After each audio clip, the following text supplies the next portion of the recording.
giving our kids free access to social media and phones at young ages. They are not ready for it. Their minds cannot cope with the dopamine. They can only have it up to a certain hour, and you take it away. They're children. You can take the phone away. We've got to intervene as parents. But as companies, we now have to deal with the influx of kids that are coming into our companies with addiction.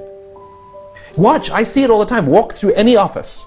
You'll see the older employees have their phones on the sides of their computers as they're working. You'll see the youngest employees have their phones face up in front of their keyboards between their arms as they're working. And this is how they work.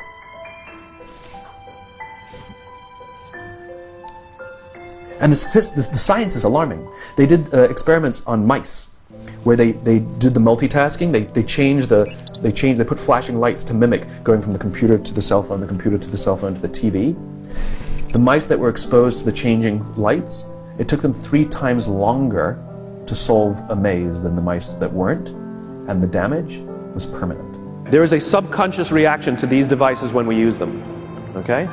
What if I were to hold my phone while I'm talking to you? I'm not checking it, it's not buzzing, it's not beeping, I'm nothing, I'm just holding it. Do you feel at this moment that you are the most important thing to me right now? No, you do not. Because there is a subconscious reaction we have to the device. When it is out, it makes the people around us feel that they are less important. So when we're walking down the halls in our offices and somebody says, hey boss, can I ask you a question? You go, sure, what's on your mind? We've just told them they're not that important. Or we can go, sure, what's on your mind? And if you don't have a pocket, find a shelf, put it on the shelf, come back and say, sure, what's on your mind? When we show up to a meeting, or a lunch, or a dinner, with our colleagues, our clients, or our friends, or our families, and we put the phone on the table, we have announced to everyone in the room that they are not that important to us. And by the way, putting the phone upside down is not more polite. My favorite one is when the meeting or at a lunch with someone, that the phone will ring and the caller ID will pop up and they will go, I'm not going to get it.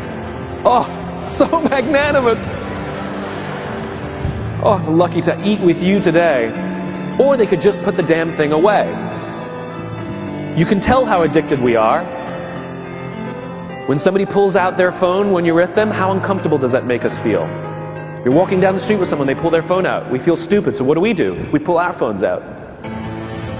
We're so addicted. Somebody goes to the bathroom when we're at dinner, and what do we have to sit there by ourselves? God forbid we should look around the room for 5 minutes.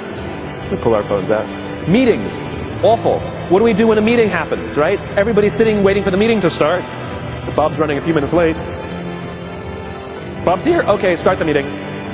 Do you know when relationships are built? All that in between time.